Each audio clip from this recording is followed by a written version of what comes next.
भाई हम लोगों ने तो खड़े होकर सैल्यूट किया है कल, क्योंकि हम लोगों के पास और कोई तरीका नहीं था उस पारी को एक्नॉलेज करने का जिसने इतिहास बना दिया है। शाबाश बेटा, बहुत बढ़िया मुन्ना। नमस्कार, मैं हूं रौनक, रणतंत्र देख रहे हैं। आपको सच बता रहा हूं, ये सोच रहा था कि आज की वीडियो बनानी चाहिए या नहीं, क्योंकि मुझे समझ में नहीं आ रहा कि कल रात को जो हमने देखा आखिर उसकी शब्दों में बयां कैसे करें।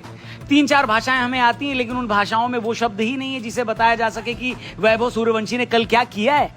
14 साल के बच्चे तो इस देश में अभी मिट्टी खाते हैं। यहां पर इस लड़के ने 14 साल में आईपीएल में सेंचुरी लगा दी।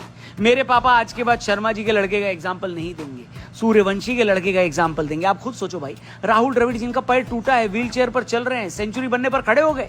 एक पैर टूटे आदमी को इस लड़के ने खड़ा करवा दिया और ग्राउंड में घर पर जो भी लोग देख रहे थे उनका गला बैठा दिया। रिकॉर्ड बताने बैठूंगा तो शाम हो जाएगी, लेकिन इतना समझ लो कि 14 साल के इस लड़के ने fastest century in IPL by Indian मारी है।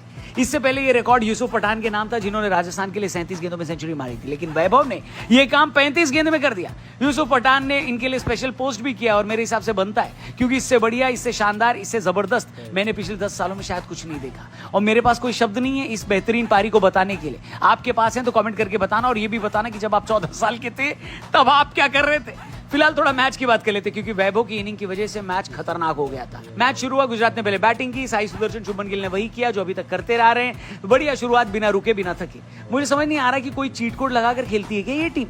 मिडिल ऑर्डर तक रन बनाने की इनकी नौबत ही नहीं आती, क्योंकि टॉप के 3 ही लोग इतना खेल जाते हैं। साई सुदर्शन ने अपनी हाफ सेंचुरी हालांकि नहीं लगा पाए, लेकिन उनके साथ ही ओपनर शुभमन गिल ने एक बार फिर शानदार बैटिंग करी और अपनी सेंचुरी से सिर्फ 16 रन पहले आउट हो गए। लेकिन जॉस बटलर ने भी अपनी हाफ सेंचुरी पूरी करके गुजरात को बेहतरीन टोटल दे दिया था। 209 रन बोर्ड पर कम थोड़ी होते। राजस्थान जिस तरह की फॉर्म में चल रही है, 209 रन पहुंचने में तो उनको 2 इनिंग लग जाती।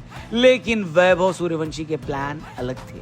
वैभव जब खेलने उतरे तो उन्होंने ऐसे बैटिंग करी है कि उनके साथ ही ओपनर यशस्वी जायसवाल, जिन्होंने खुद 40 गेंद में 175 की स्ट्राइक रेट से 70 रन बनाए हैं, वो धीमी मालगाड़ी लगने लगे, क्योंकि बाकी सब गाजर का हलवा है। जयपुर में खाली वैभव सूर्यवंशी का जलवा है।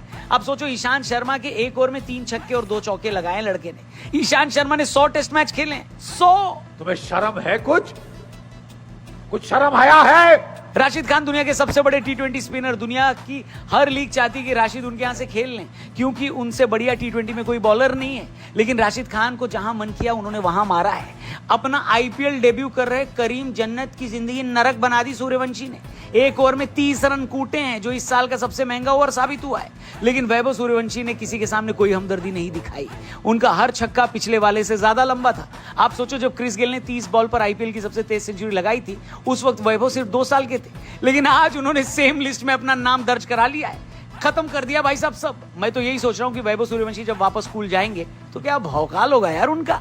हर कोई उनके बगल में बैठना चाहेगा, लोग उनका होमवर्क करके लाएंगे, टीचर एक्स्ट्रा नंबर देकर क्लास में उसको फर्स्ट ले आएंगी, और पेरेंट टीचर मीटिंग में कोई उनकी कंप्लेंट नहीं करेगा। क्या मस्त जिंदगी है यार वैभव भाई, आप डिजर्व करते हो। लेकिन ये जिंदगी, आपको वैभव की इनिंग के लिए अगर कुछ कहना है तो 1-2 शब्द कमेंट सेक्शन में जरूर लिखिएगा। क्या आपके हिसाब से 2026 टी20 वर्ल्ड कप में वैभव का नाम होना चाहिए? वैसे तो जिस हिसाब से इंडियन टैलेंट निकला है इस साल, उस हिसाब से टी20 वर्ल्ड कप में 3